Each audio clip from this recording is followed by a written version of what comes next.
kulantuucan u wanaagsan idil ahaantiinba kuna soo dhawaada barnaamijka maaweelada dhallaanka oo ka daawataan marka soo booqataan channeladan ku leenahay YouTube iyo Facebook ee dhallaan koriye toddobaadba sheeko cusub ayaa ku maqashaan sheekadan maanta idinku hayana waxay ku saabsan tahay shirki habar dugaag ee lagu heshiin waayay anse ku bilaabo waxa la yidhi beri hore waa beri hore waxa jiray boqortooyo ay ku midaysan yihiin dhammaan habar dugaag waxa boqortooyada boqor sanooyin badan ka ahaa libaax waxayna ku noolaayeen nolol wanaagsan balse sanooyin fara badan kadib waxa deegaanadii ay ku noolaayeen soo wajahay duruufo hore aysan u aqoon dad iyo dunyo wada socda ayaa ku soo duulay waxayna si ba'an ugu rideen nabaad guur daaqa iyo biyaha habar dugaag ku noolaa waxay googoynayeen kaymaha waxayna si lexa jeclo la'aana u wasakheeyeen dhammaan biyihii ay ku noolaayeen xayawaanka ku midaysan boqortooyada habar dugaag kadib markii ay masiibadan dhacday waxa boqorka habar dugaag oo libaaxi uu shir isugu yeedhay dhammaan xayawaanka duurka ku nool ee boqortooyada habar dugaag ka tirsan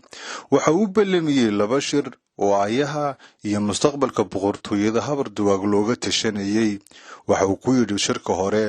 waxa uu ka dhacayaa aroor hore kaymaha waaweyn ee duurka dhexdooda ku yaala halka shirka labaadna uu xilli habeena ballamiyey balse shirkii ugu horreeyeyba laguma heshiinin waxaa jiray khilaaf iyo dhagaro qarsoona oo sanooyin tiro badan ka dhex jiray boqortooyada habar dugaag balse cidina aysan ka warqabin boqorka habar dugaag ee libaax waxa tartan qarsoon iyo dagaal aan laga warqabin kula jirtay dacawo waxay habeen iyo maalin guclo ugu jirtay sidii ula wareegi lahayd boqortooyada maalin noqotaba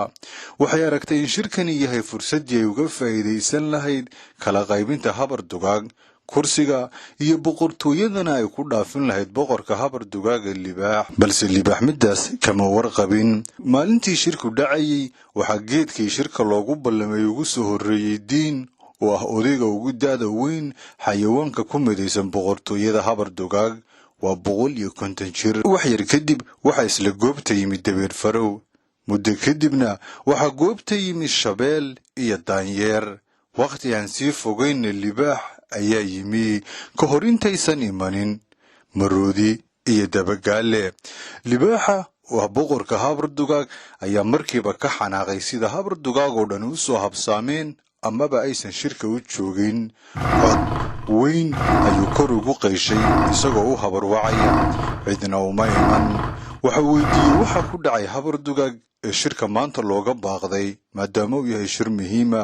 balse su'aashan cidina kama jawaabi karin dhanka kale ee kaymaha waxa geed hoostii muus ku cunayay gorile oo ah nooc ka mid ah daanyeerka waaweyn waa cadhaysnaa balse cadhadiisa waxa ka faa'iidaystay dacawo oo iyadu la dhagaru qarsoon waxay ku tiri sidan u arko kamaad qayb galin shirki maanta libaax ku baaqay waxaan filayaa inay jiraan oo aad dareentay waxaan aniguba dareensanahay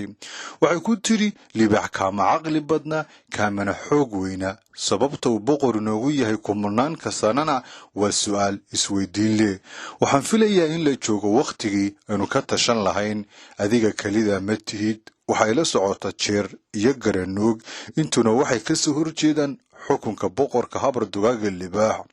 daayir gorile oo aan dhagarta dacawa ka fiirsan ayaa isaguna si lama filaana u yidhi waa runta libaaxaniga igama xoog weyna igamana caqli badnaa sababu boqor noogu haadaana ma jirto dacawo markiiba waxay maskaxda ka beddeshay daayir gorile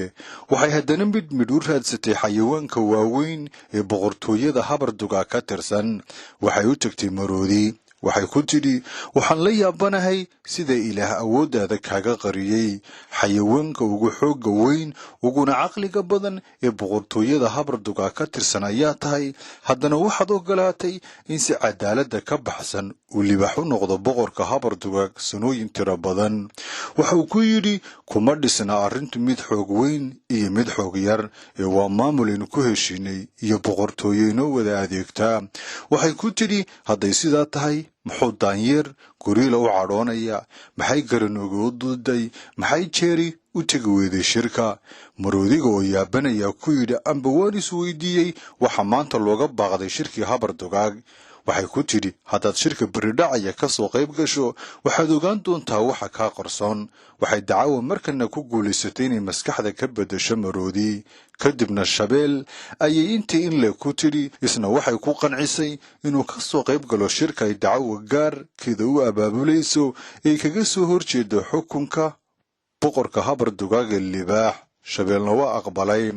marba marka ka dambaysa dacawo waxay ku guulaysanaysay rabitaankeeda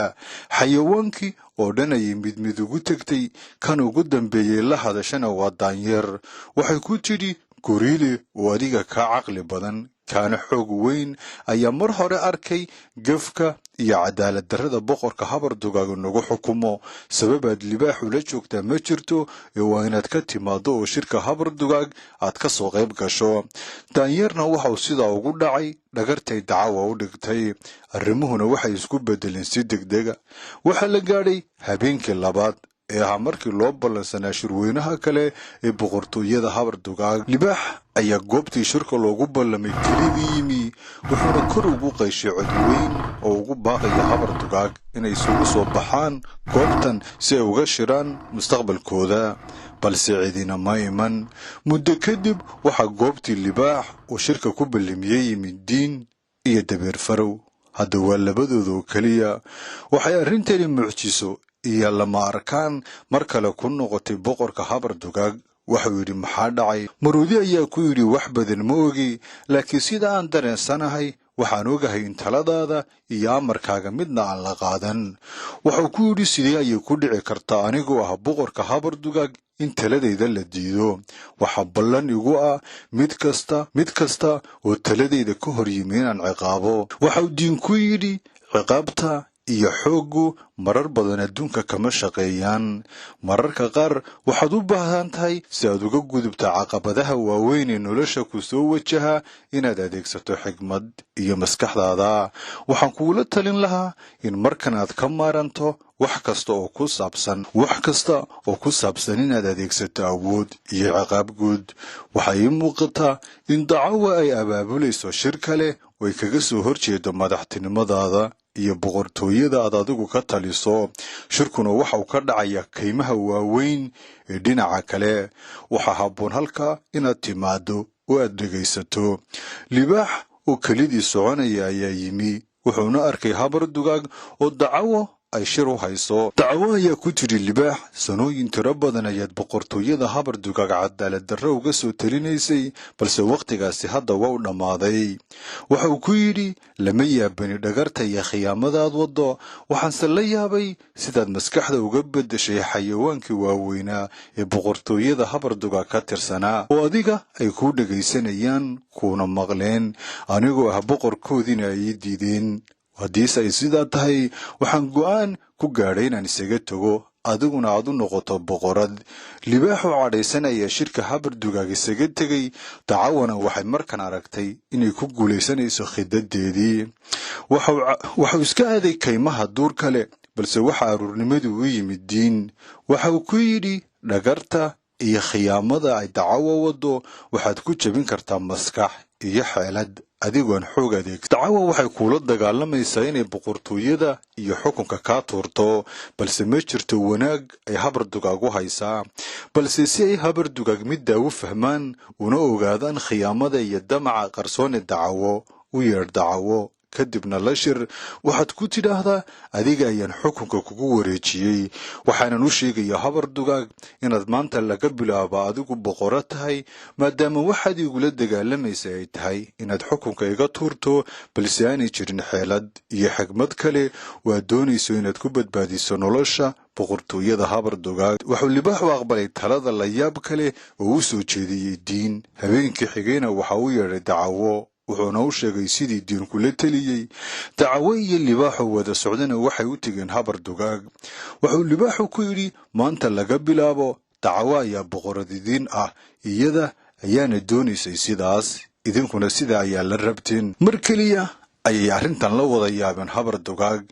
aroortii markii waagu baryay ayaa diin isugu yeedhay dhammaan habar dugaag. waxau ku yidhi dacawo waxay inoo sheegtay inuu yahay libaax khaayin, sidaas darteedna ay xukunka uga tuurayso. balse hadda waxaa inoo muuqda in khaayinka dhabtii yahay dacawo, doonaysana inay xukunka si cadaalad darro ah ku qabsato. waxaa keliya ee u kala jebisay shirweynihii habar dugaag waxau ahaa inay iyadu raadinayso mansab. mar keliya ayaa xayawaankii fahmay khiyaamada dacawo, waxayna ugu goodiyeen inay dili doonaan hadday nolosheeda mar dambe ku arkaan meel ka mida dhulka iyo deegaanada ay ka dhisan tahay boqortooyada habar dugaag. maalintaas laga bilaabana waxay dacawo isaga carartay deegaanada ay ku nool yihiin habar dugaag, dubna looguma arag. maalintii ku xigtayna waxau diin u tegay libaax oo isaga dhex baxay boqortooyada habar dugaag. waxau ku yidhi khidadii aan dejiyey way shaqaysay. dhammaan xayawaankii boqortooyada habar dugaag ku midaysnaana waxay ogaadeen khiyaamada dacawo,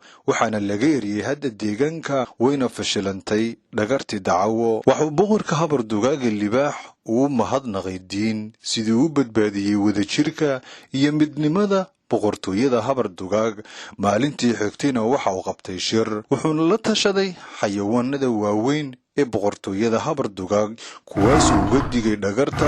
iyo khiyaamooyinka qarsoon ay noloshooda ku burburin karaan kuwa danta gaar kale. maalintaas laga bilaabana waxaa fashilantay dhagartii iyo khiyaamadii dacawo, waxaana guulaysatay midnimada iyo wadajirka boqortooyada habar dugaag. waxaan sheekadatan ka baranaynaa in mar kasta mashaakilka adduunka ee kula soo gudboonaada aanad xoog ku xallin karin, balse maskax iyo xigmaddu ay marar badan ka mudan tahay xoogga. intaynu toddobaadka soo socda ku kulmayno sheekadatan ku xigta, waxaan idinkaga tegayaa nabadgelyo. wakhtigu ha idin wacnaado.